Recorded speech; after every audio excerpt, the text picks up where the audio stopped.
Olá, seja bem-vindo a mais uma aula do curso Fundamentos da Fé, a Igreja para quem é Igreja. Eu sou o pastor André Dantas e esta é a 22ª aula, cujo tema é da perseverança dos santos. Nós vamos falar hoje sobre o capítulo 17 da Confissão de Fé de Westminster. Você pode obter mais informações sobre essa aula no Classroom, se você ainda não faz parte. Deixe aí a sua mensagem ou escreva um e-mail para mim no eu@bisbilhotei.com.br, que eu vou te incluir então na matéria e você vai poder acessar, além de links para vídeos que falam sobre o assunto, outros textos também que complementam essa aula, tá bom? Antes de nós adentrarmos no texto da confissão, é interessante nós olharmos o que a palavra de Deus diz sobre esse assunto. E aí nós vamos começar então, gente, no texto de Filipenses. Aqui já está para você ver, Filipenses 1, versículo 6, que diz assim: estou certo, em outra tradução diz na área, estou plenamente certo, absolutamente certo, de que aquele que começou boa obra em vocês há de completá-la até o dia de Cristo Jesus.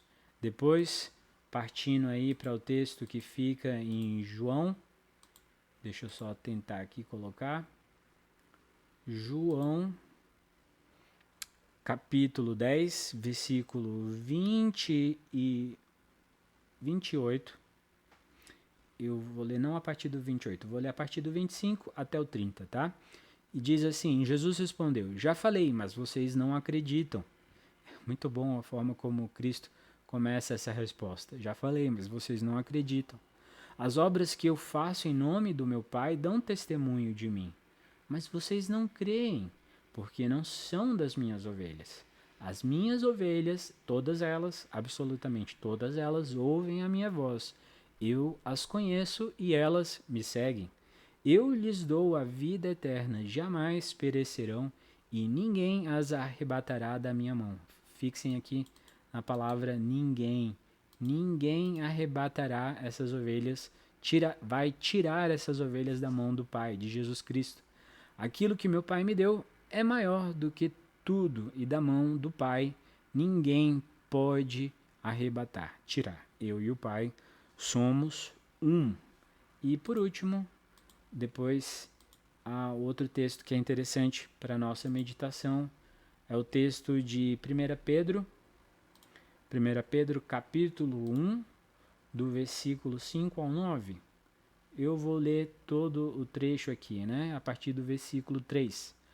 Bendito seja o Deus e Pai de nosso Senhor Jesus Cristo, que, segundo a sua grande misericórdia, nos regenerou para uma viva esperança, mediante a ressurreição de Jesus Cristo dentre os mortos, para uma herança, e grifem bem essa parte, que não pode ser destruída, que não fica manchada, que não murcha e que está reservada nos céus para vocês, que são guardados pelo poder de Deus mediante a fé, para a salvação preparada para ser revelada no último tempo.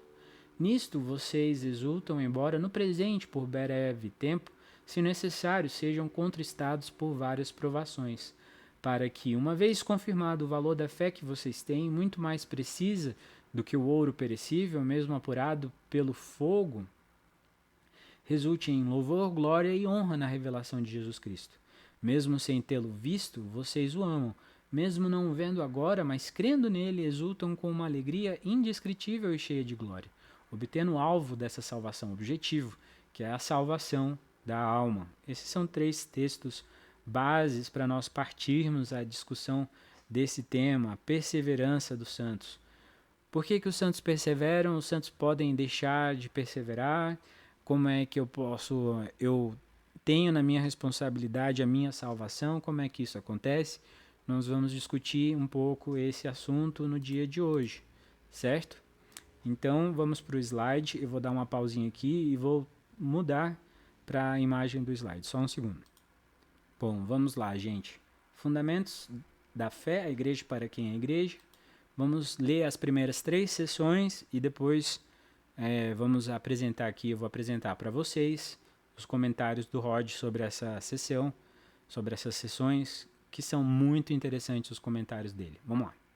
Primeira sessão. Aqueles a quem Deus aceitou em seu amado, eficazmente chamados e santificados por seu Espírito, não podem, nem totalmente, nem finalmente, apostatar do estado de graça, mas com toda certeza perseverarão nela até o fim e serão eternamente salvos. Gente, atenção nessas duas palavras aqui, ó. Primeiro, totalmente, e depois, finalmente. Finalmente diz que é o estado final da nossa vida na Terra, e totalmente de forma assim, 100%, a pessoa apostatou, abandonou, renunciou à fé, renunciou à confiança que tinha em Cristo. Então está dizendo que aquelas pessoas que Deus aceitou, que Deus chamou, que Deus, desde antes da fundação do mundo, conhecia, essas pessoas não podem, nem 100% e nem no final de suas vidas, abandonarem o estado, renunciarem ao estado da graça.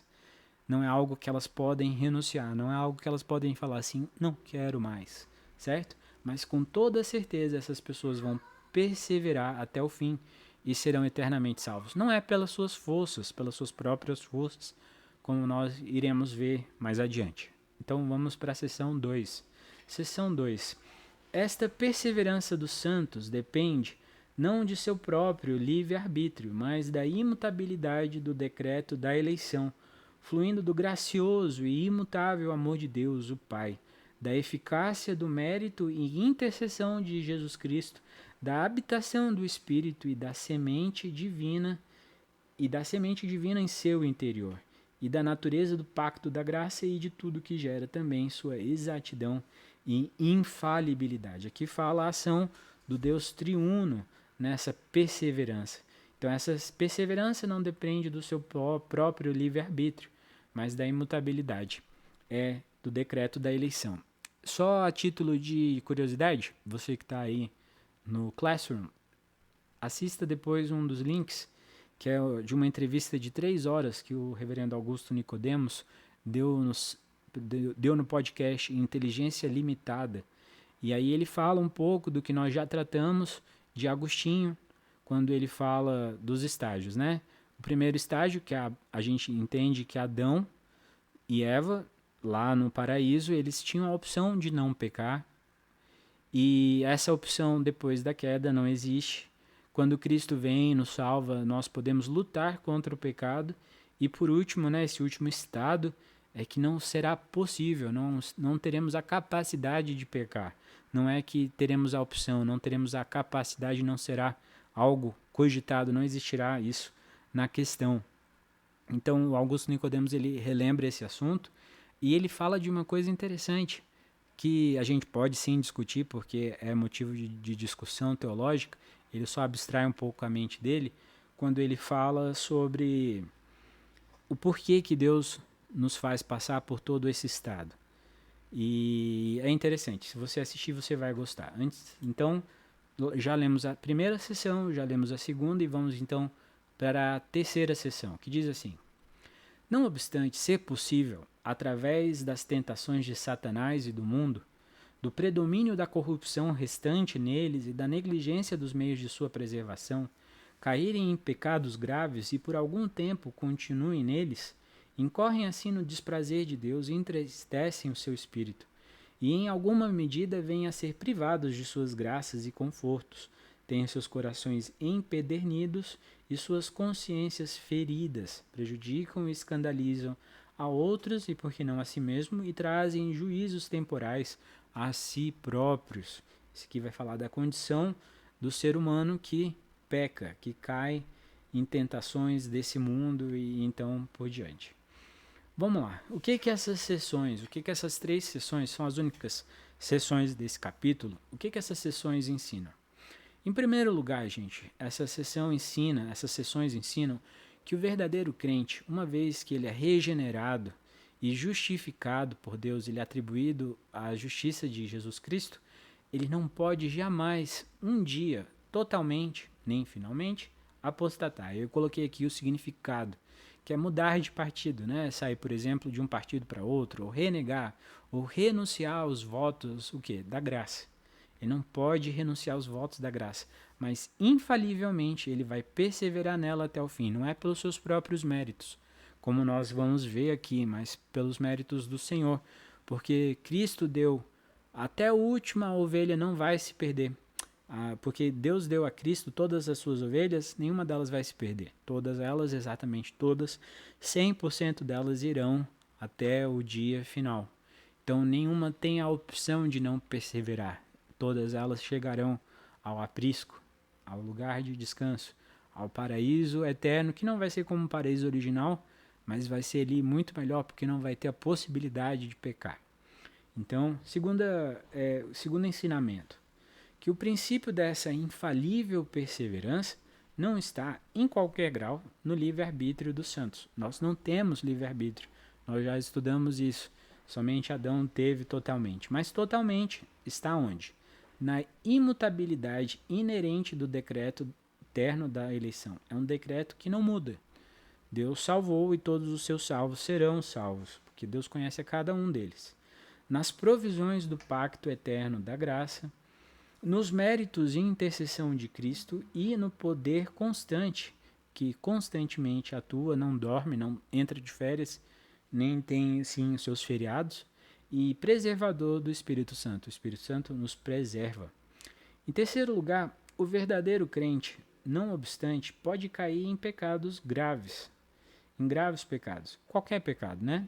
E por algum tempo ele pode continuar nesses pecados. As ocasiões em que neles cai são, antes de listar, aqui a gente precisa lembrar que nesse momento nós lutamos ainda contra a carne, nós lutamos ainda contra o pecado e podemos passar por momentos de pecados graves, tipo assim, promiscuidade, adultério, mentiras, fofocas, coisas do tipo, sonegações, né?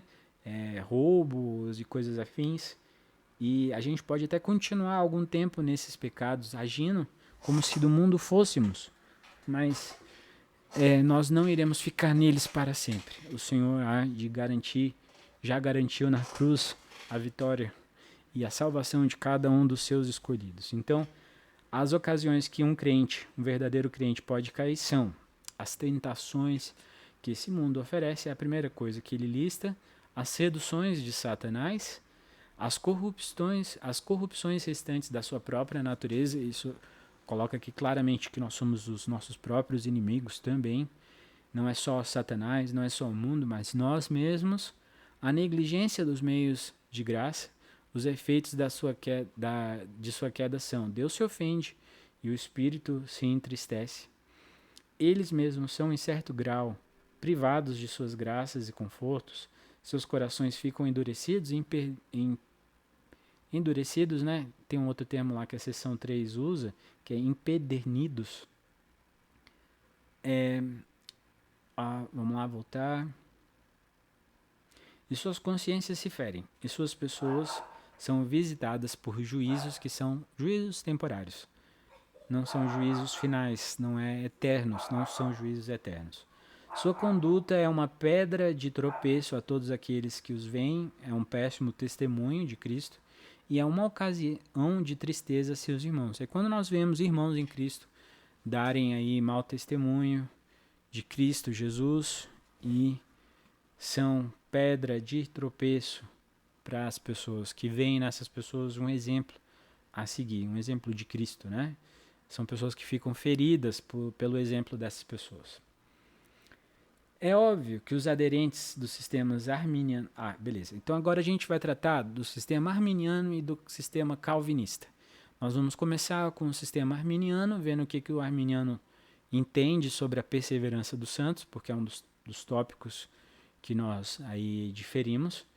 E depois vamos estudar o que a palavra diz, né? Vamos ler a Bíblia, o que a Bíblia diz sobre isso. Então, o que o arminiano sustenta? Em primeiro lugar, que Deus só elege as pessoas para a vida eterna sob a condição de sua voluntária recepção da graça e sua perseverança nela até a morte, como por ele previsto.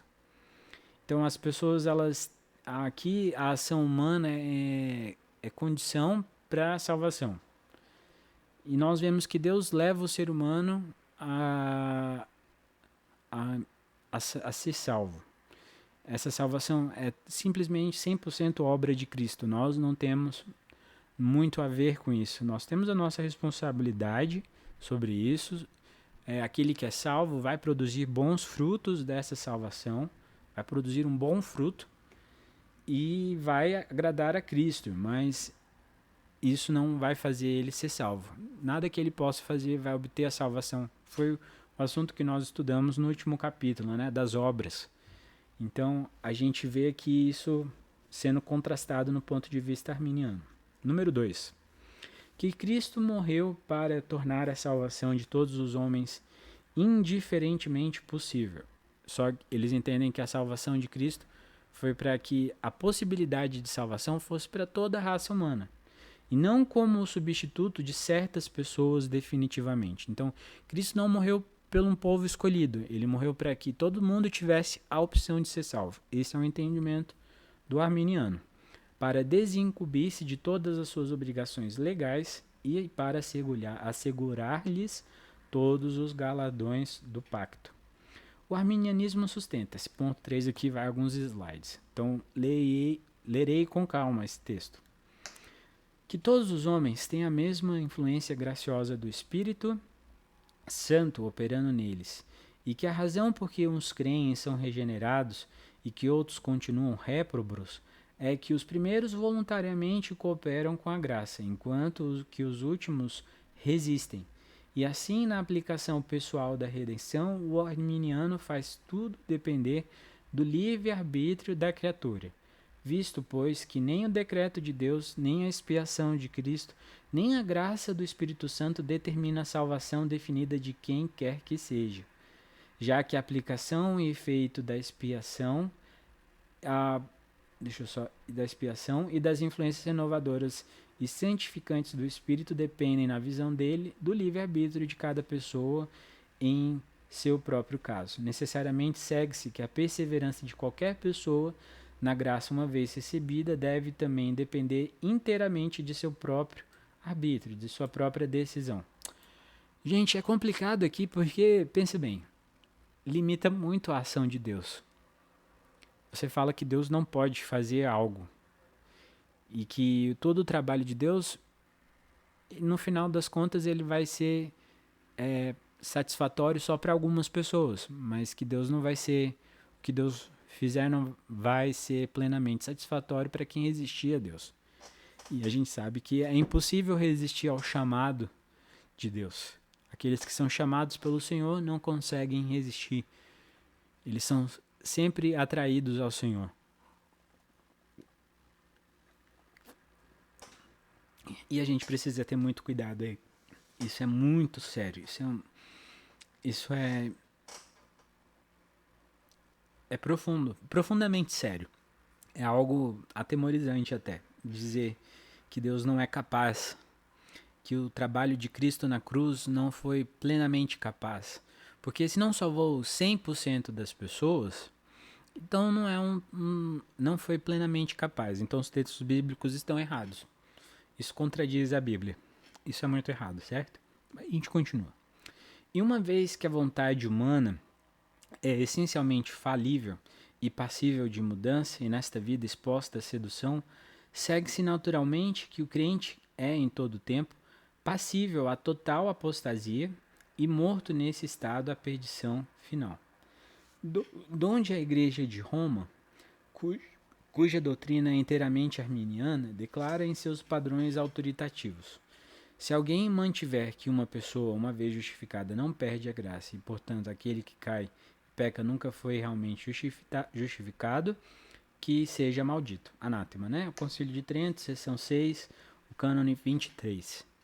Complicado, né, gente? Você pensava que o arminiano só era aquele seu amigo que de outra igreja evangélica, mas você está vendo aí que a igreja católica também pensa assim. E esse é um assunto muito complicado.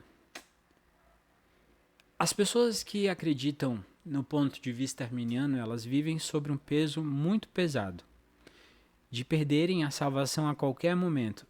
Algo do tipo, um crente que viveu aí 40 anos na palavra de Deus, e vamos imaginar, serviu a Deus 39 anos e 11 meses, com muito fervor, aplicado ali na palavra, sempre dava os seus dízimos, buscava não mentir, buscava fazer tudo o melhor que podia, mas aí no último mês ele apostata da fé. Então quer dizer que ele perdeu a salvação por isso.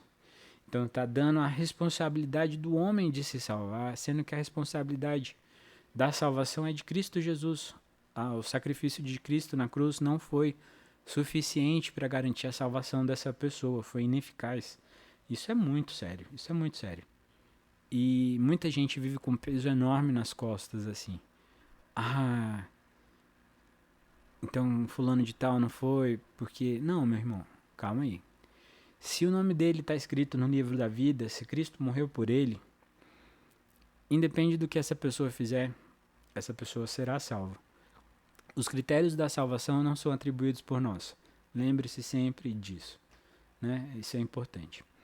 Os arminianos protestantes, das igrejas protestantes, aqui não mais da católica, também sustentam que não é só possível, mas também um fato frequente, que pessoas realmente regeneradas, pessoas que foram 100% regeneradas, por negligenciarem a graça e por entristecerem o Espírito Santo com o pecado, apostatam de forma total, 100%, em toda a extensão, finalmente, no final da sua vida, da graça para a reprovação eterna. Então quer dizer que essas pessoas aqui é a Confissão dos Remonstrantes, capítulo 7, 7. Quer dizer então que alguém que foi regenerado por Cristo Jesus, essa pessoa pode então, por sua livre vontade, totalmente apostatar da fé. E a gente precisa entender que a palavra de Deus não diz isso.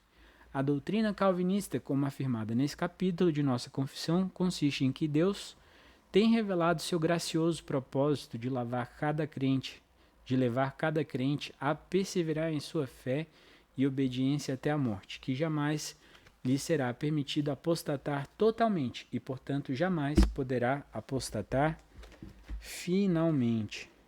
Beleza?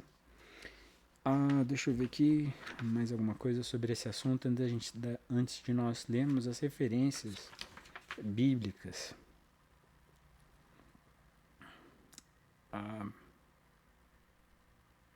Eu creio que só. Vamos lá, então, para a leitura. Eu vou tirar aqui do slide, vou colocar aqui na minha cara grande para vocês verem. Só pausar aqui um segundo. Simbora, gente. Eu já li as referências da primeira sessão no início da aula. Essas são as referências base. Mas a partir da segunda sessão nós temos assuntos bem interessantes também para colocar. 2 Timóteo 2,19 diz assim: Entretanto, o firme fundamento de Deus permanece, tendo este selo: o Senhor conhece os que lhe pertencem, e mais, afaste-se da injustiça todo aquele que professa o nome do Senhor. Aqui está dizendo, por exemplo, que o Senhor conhece todos aqueles que pertencem. Então, o Senhor regenerou uma pessoa X.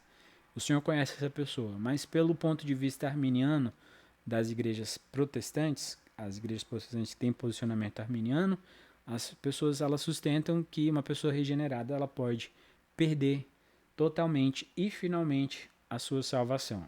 Isso é muito sério, porque 2 Timóteo não diz isso, né? Vamos lá para Jeremias 31:3. De longe se deixou ver o Senhor dizendo: com amor eterno eu te amei, por isso com benignidade te atraí. João 17, 11 e 24. Já não estou no mundo, mas eles continuam no mundo, ao passo que eu vou para junto de ti. Pai Santo, guarda-os em teu nome, que me deste, para que eles sejam um, assim como nós. Pai, a minha vontade é que onde eu estou estejam também comigo os que me deste, todos os que me deste, para que vejam a minha glória que me conferiste, porque me amaste antes da fundação do mundo. Então todos que foram dados ao Senhor, nenhum desses vão se perder, e não é por seu esforço não, meu irmão, é porque Deus deu cada um desses ao Filho, e todos estes verão a glória do Senhor. Diz aqui João. Agora vamos para Hebreus 7, 25. Por isso também pode salvar totalmente os que por ele se chegam a Deus, vivendo sempre para interceder por eles. Lucas 22, 32. Eu, porém, roguei por ti, para que tua fé não se desfaleça. Tu, pois, quando te converteres, fortalece os teus irmãos. Romanos 8, 33, 34, 38 e 39 diz assim: quem intentará acusação contra os eleitos de Deus? É Deus quem os justifica. Quem os condenará? É Cristo Jesus quem morreu, ou antes, quem ressuscitou, o qual está à direita de Deus e também intercede por nós. Porque eu estou bem certo de que nem a morte, nem a vida, nem os anjos, nem os principados, nem as coisas presentes, do presente, nem do porvir, nem os poderes, nem a altura, nem a profundidade, nem qualquer outra criatura poderá separar-nos do amor de Deus. Nem você mesmo poderá separar você do amor de Deus, meu irmão, que está em Cristo Jesus, o nosso Senhor. Nem Satanás, nem qualquer coisa pode separar. O que é de Deus é de Deus, o que é de Cristo é de Cristo. João 14, 16 e 17. E eu rogarei ao Pai, e ele vos dará outro Consolador, a fim de que esteja sempre convosco, a saber, o Espírito da verdade, que o mundo não pode receber porque não o vê, nem o conhece. Vós os conheceis, porque ele habita convosco e estará em vós. 1 João 2, 27. Quanto a vós outros, a unção que dele recebeste permanece em vós, e não tendes necessidade de que alguém vos ensine, mas como a sua unção vos ensina a respeito de todas as coisas e é verdadeira, não é falsa, permanecei nele, como também ela vos ensinou. 1 João 3,9. Todo aquele que é nascido de Deus não vive na prática do pecado, pois o que permanece nele é divina semente. Ora, esse não pode viver pecando, porque é nascido de Deus. Jeremias 32:40. Farei com eles aliança eterna, segundo a qual não deixarei de lhes fazer o bem, e porei o meu temor no seu coração, para que nunca se apartem de mim. 2 Tessalonicenses 3:3. Todavia o Senhor é fiel, ele vos confirmará e guardará do maligno. 1 João 2,19. Eles saíram de nosso meio, entretanto não eram dos nossos, porque se tivessem sido dos nossos, teriam permanecido conosco. Todavia eles se foram para que ficasse manifesto que nenhum deles é dos nossos. João 10:28. Eu lhes dou a vida eterna, jamais perecerão eternamente, e ninguém as arrebatará da minha mão. Gente, ao terminar de ler os textos, as referências da segunda sessão, eu me peguei aqui pensando sobre irmãos, pessoas do nosso convívio,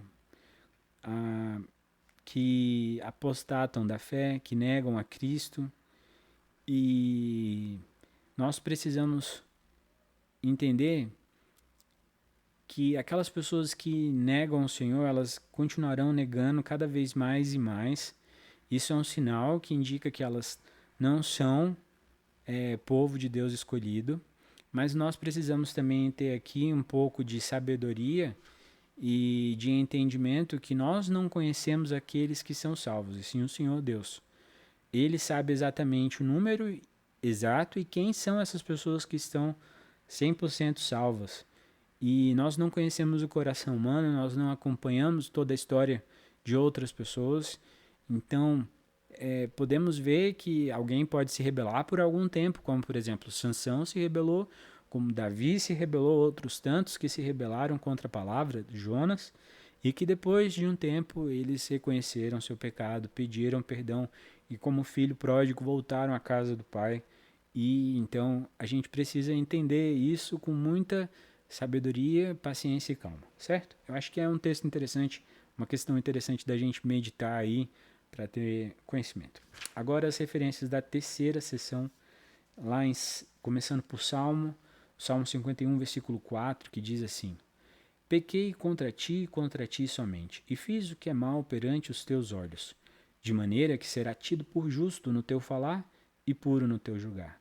Mateus 26, 70 a 74 diz: Ele, porém, o negou diante de todos, dizendo: Não sei o que dizes. E saindo para o alpendre, foi ele visto por outra criada, o qual disse aos que ali estavam: Este também estava com Jesus o Nazareno. E ele negou outra vez com juramento: Não conheço tal homem. Logo depois, aproximando-se os que ali estavam, disseram a Pedro: Verdadeiramente és um deles, porque o teu modo de falar o denuncia. Então começou ele a praguejar e a jurar: Não conheço este homem. E imediatamente o galo cantou. É interessante porque foi o que nós acabamos de ler. E fala de Pedro, né? Alguém que foi usado pelo Senhor grandemente. 2 Samuel 12, 9 e 13. Por que, pois, desprezaste a palavra do Senhor, fazendo o que era mal perante ele? A Urias o Heteu feriste a espada, e a sua mulher tomaste por mulher, depois de o matar com a espada dos filhos de Amon.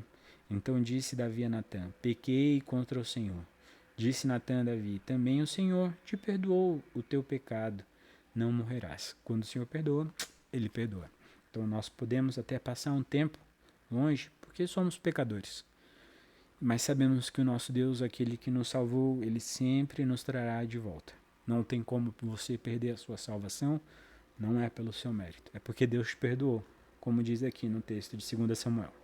Isaías 64, 7 e 9. Já ninguém há que invoque o teu nome, que se desperte e te detenha, porque esconde de nós o teu rosto e nos consome por causa das nossas iniquidades. Não te enfureças tanto, ó Senhor, nem perpetuamente te lembres de nossa iniquidade. Olha, pois, nós te pedimos, todos nós somos o teu povo. 2 Samuel 11, 27. Passado o luto, Davi mandou buscá-la e a trouxe para o palácio. Tornou-se ela sua mulher e lhe deu à luz um filho. Porém, isto que Davi fizera foi mal aos olhos do Senhor. Deus não se agradou do que Davi fez.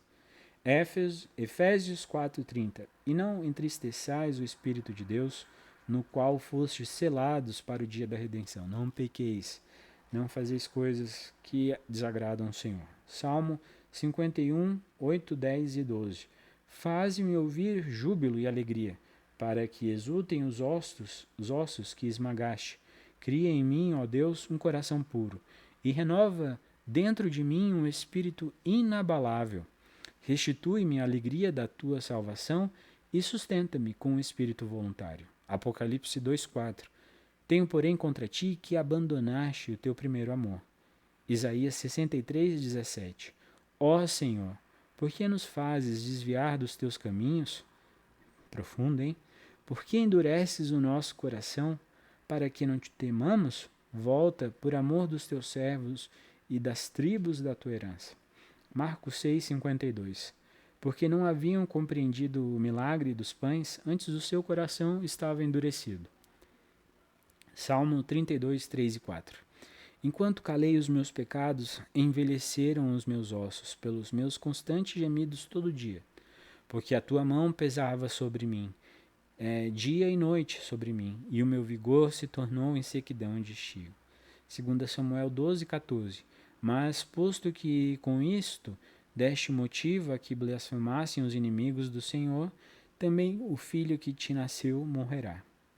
Olha só, mau testemunho, né? Mau exemplo. Salmo 89, 31 e 32. Se violarem os meus preceitos e não guardarem os meus mandamentos, então punirei com vara as suas transgressões e com açoites a sua iniquidade. E último texto aqui, em 1 Coríntios 11, 32. Mas quando julgados, somos disciplinados por quem? Pelo Senhor, para não sermos condenados com o mundo. Deus é tão bom que Ele nos disciplina para que no dia do juízo final nós não sejamos condenados com o mundo. Meu irmão, essa foi aqui então um breve estudo sobre o tema.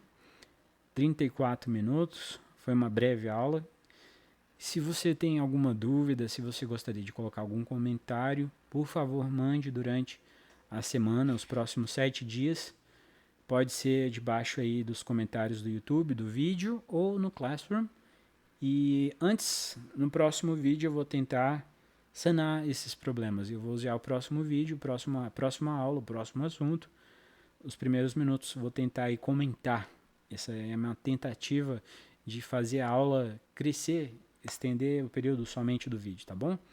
Então mande os seus comentários e estou aqui à sua disposição. Que Deus te abençoe, que você tenha uma ótima semana e vamos orar? É o momento de nós orarmos. Eu não gosto de orar em vídeo, porque a minha oração você vai estar ouvindo ela um tempo depois, mas eu tenho pensado sobre isso e nós temos os salmos, né? Temos orações aí que são lidas tantas e tantas vezes ao longo dos séculos. Então vamos orar, porque Deus nos ouve. Eu oro agora no meu presente, você ora aí quando você estiver ouvindo o vídeo, e que Deus confirme as nossas orações e escute o nosso clamor. Ó Pai, obrigado, Pai, por essa semana. Muito obrigado por tudo que o Senhor nos tem dado. Muito obrigado, Pai, porque o Senhor não só nos chamou, não só nos regenerou, não só nos justificou, mas o Senhor nos faz perseverar.